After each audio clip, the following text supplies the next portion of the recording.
this is Dr. Desi, and today I'm making one of my favorite recipes for longevity, and that is collard greens.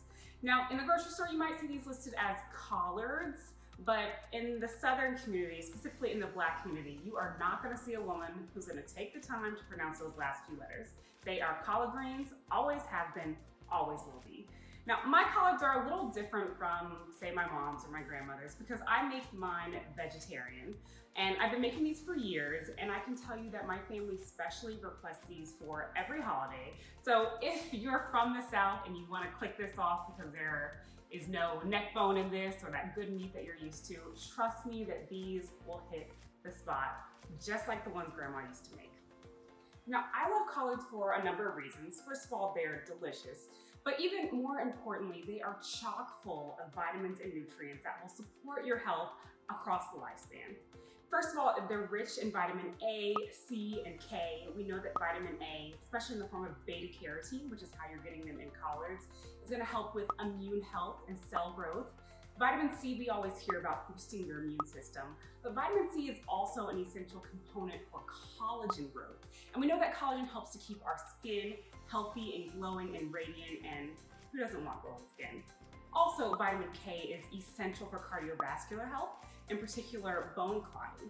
Collards are also an excellent source of folate, which as you start to age becomes increasingly important for bone health, and particularly for those of you who are at high risk of developing osteoporosis. And then of course, all dark leafy vegetables are chock full of antioxidants, which we know help to prevent cancer, and obviously we all want to prevent cancer, and reduce inflammation. So oftentimes as a physical therapist, I encounter patients who just have pain everywhere. Usually that pain is a result of inflammation systemically. And so it's great to add foods to your diet that are going to help reduce that inflammation and help you live a life of comfort throughout the ages. So there's one essential component to making collards that taste delicious every time, and that is ensuring that you don't have this stalk in the pot with your collards. And so you can buy collards pre-cut, but it's really difficult to get all of these stalks out because they just chop them up with it. So I always remove these stalks, and it's quite simple. You're just gonna take a knife, slide it down the edge.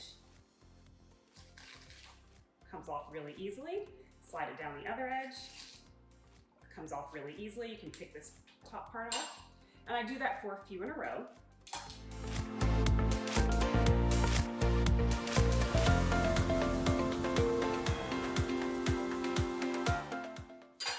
After you've got a few leaves already cut with the stalk removed, you can just stack these on top of each other, roll it up like you're making a burrito, and then just slice it like that.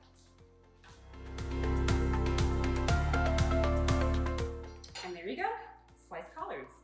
All right, so the next step that is essential is you're gonna wanna wash your collards really good.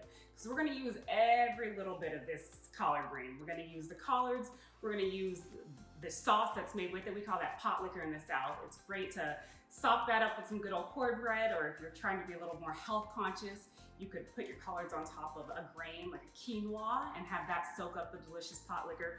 But it's essential to have your collards really, really clean. So I usually clean mine twice, one time with vinegar and one time with salt. And so usually what you'll see people do is they'll salt it really, really well. Usually I do this in the actual bed of my sink, but just for the ease of this video, I'm gonna do it on my countertop. So you're gonna coat it in salt. Again, this would be done in the sink. And then run water over it. And I kind of let it sit in that water and at the same time massage it just to get everything out.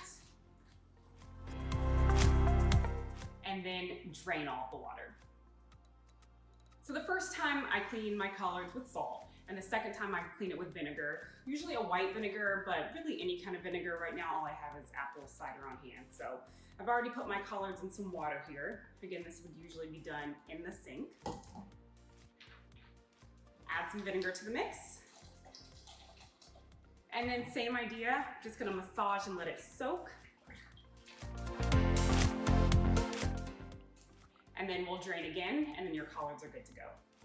So now that our collards are chopped and prepped and ready to go, we've got to prep our other veggies. So I mentioned that this is a vegetarian collard green recipe. So what this lacks in a meat product, we're gonna make up with in the form of vegetables and spices. So we've got to thinly chop 2 onions and then thinly slice 3 bell peppers.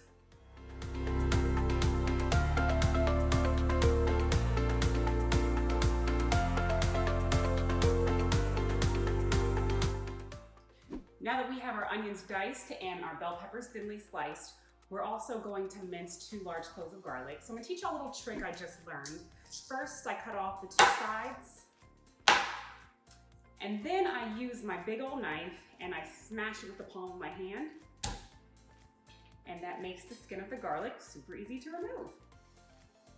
Who would have thunk it?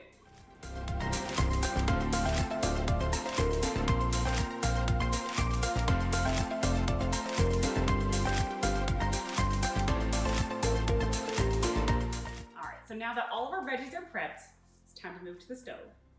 All right, y'all, now for the fun part. We are here at the stove. I've got a large pot of water boiling here. I'm gonna add 1 teaspoon of sugar to it. Usually I use brown sugar. I'm all out of brown sugar, so regular sugar is gonna have to do the trick. So I know this is a huge pot of water, but I never don't make enough collard greens to freeze some for later. The great thing about collards is that they reheat easily, and trust me, they are even better the second time around. So I almost always make enough so that I can have some for dinner tonight, maybe some for dinner tomorrow, and then freeze some for a couple of weeks down the road. So while this is coming to boil, I'm gonna preheat this over here to medium high.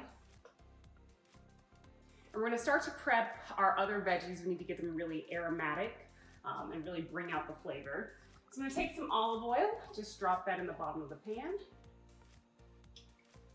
And then to this, I'm gonna add the garlic, the bell peppers, and the onions until they're a little bit tender and you really smell that great oniony, garlicky scent coming out of them.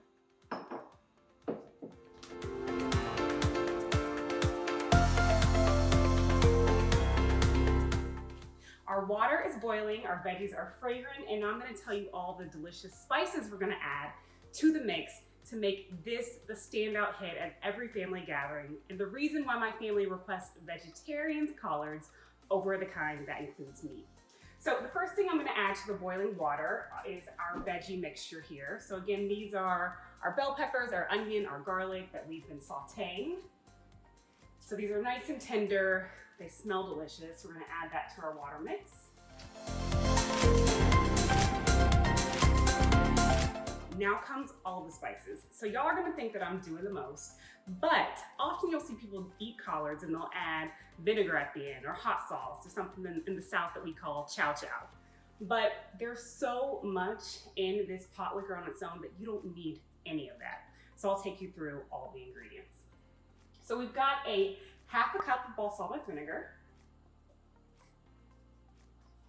We're gonna do a 1/2 cup of apple cider vinegar. 2 tablespoons of liquid smoke. And then 1 tablespoon of a whole host of different spices. So I'll take you through those. We're gonna add a tablespoon of celery salt.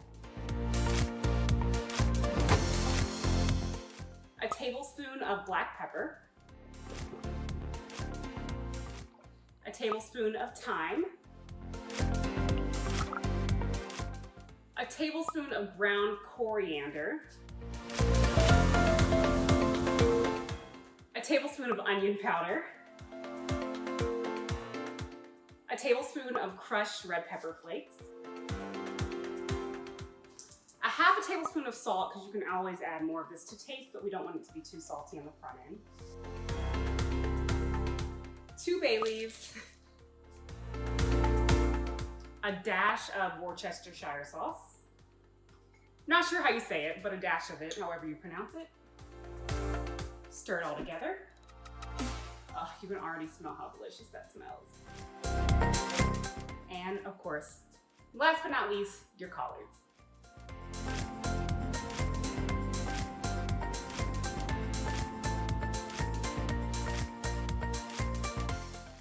You might have to put the collards in bit by bit, submerging them in the water. They're gonna wanna float on the water, but obviously we got a lot of collards to fit into this pot.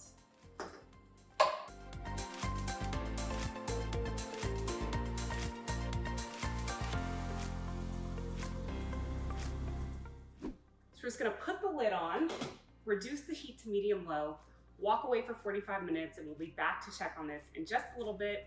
You'll smell all the fragrant spices throughout the house. Ugh, and I just can't wait to eat these collards. All right, our collards have been cooking for about 45 minutes, so we'll stir them up, taste the pot liquor, see if it tastes just how you want it to taste, or if you feel like you need to tweak something.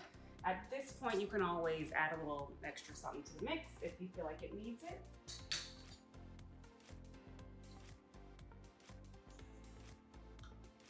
Oh no, that's perfect. I made a little couscous because, again, it's nice to have a grain on the bottom. If you're not going to use cornbread to sop up the pot liquor, it's nice to have something else in your bowl that's going to sop up that pot liquor, because you're going to get back some of those nutrients that we boiled out in this cooking process inside that pot liquor, and plus the pot liquor has all of the flavor. So we'll serve it on up.